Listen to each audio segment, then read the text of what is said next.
আসসালামু আলাইকুম। আজকে আমরা রান্না করব লইট্টা মাছের শুটকি, সেই সাথে পেঁয়াজ আলু দিয়ে ভুনা।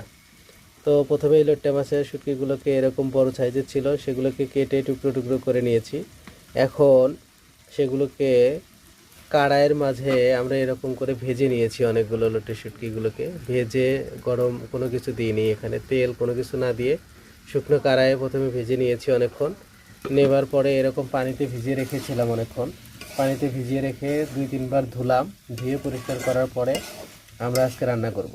তো রান্না করার জন্য এরকম ধুয়ে সুন্দর করে রেখে দিয়ে এরপরে আমরা পেঁয়াজ, মরিচ, আদা, রসুন মশলা দিয়ে এরকম করে আমরা আলুটাকে কষিয়ে নিচ্ছি, যাতে মোটামুটি একটু সিদ্ধ হয়ে যায়।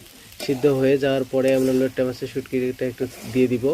তারপরে দিব ঝোল। ঝোল দিয়ে কিছুক্ষণ আমরা নাড়বো। নাড়াচাড়া করার পরে দেখবো যে অনেক সুন্দর একটা স্মেল চলে আসতেছে। সেই সাথে অনেক টেস্টি একটা খাবার হয়ে যাবে মনে হচ্ছে। তো শুটকি মাছ আসলে অনেক টেস্টি একটা খাবার। আজকে শহর থেকে ফেরার সময় অনেকগুলো শুটকি মাছ নিয়ে এসেছি।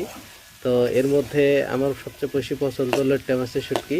তো এটাই আজকে রান্না করছি আমরা। কিভাবে রান্না করা হয় ফুল ভিডিওটা দেখলে বুঝতে পারবেন যে কতটা টেস্ট হয় এই লইট্টা মাছের শুটকি রান্না।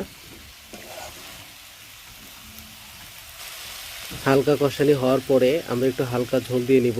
এই যে এরকম করে মোটামুটি ঝোল দিয়ে মোটামুটি আমরা চুলার আঁচটা একটু কমায় দিয়ে এরকম করে বারবার করব, যাতে মোটামুটি আলুটা একটু সিদ্ধ হয়ে যায়।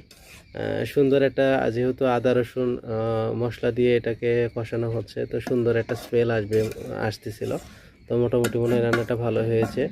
আর এখানে লবণ এবং ঝালটা পরিমাণ মতো দিতে হবে। তো আমি একটু ঝাল খেতে পছন্দ করি, যার কারণে মোটামুটি একটা ভালো রকমের একটা ঝালও দিয়ে রেখেছি তরকারিতে।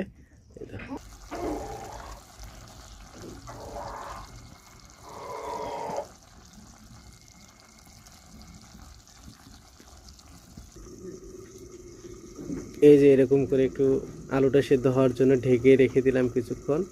তারপরে হয়তো একটু পরে মাঝে মাঝে খুলে একটু নাড়াচাড়া দিতে হবে, যাতে এটা সেদ্ধ হয়। মাঝে মাঝে এরকম করে একটু খুলে নাড়া দিতে হবে মোটামুটি। এই যে এরকম একটা এতে সেদ্ধ করার জন্য। তো মোটামুটি একটু কষায় নিচ্ছি যাতে আলুটা সিদ্ধ হয়। আলুটা সিদ্ধ হওয়ার পর্যন্ত আমাদেরকে অপেক্ষা করতে হবে। এরপরে আমরা একটু হালকা করে টমেটো দিয়ে দিব। টমেটো এই সময় খুব ভালো টেস্টি খাবার, তরকারির মধ্যে দিলে মোটামুটি ভালো রকমের টেস্ট আসে। আর শুটকির সাথে মোটামুটি খুবই টেস্টি একটি খাবার টমেটো।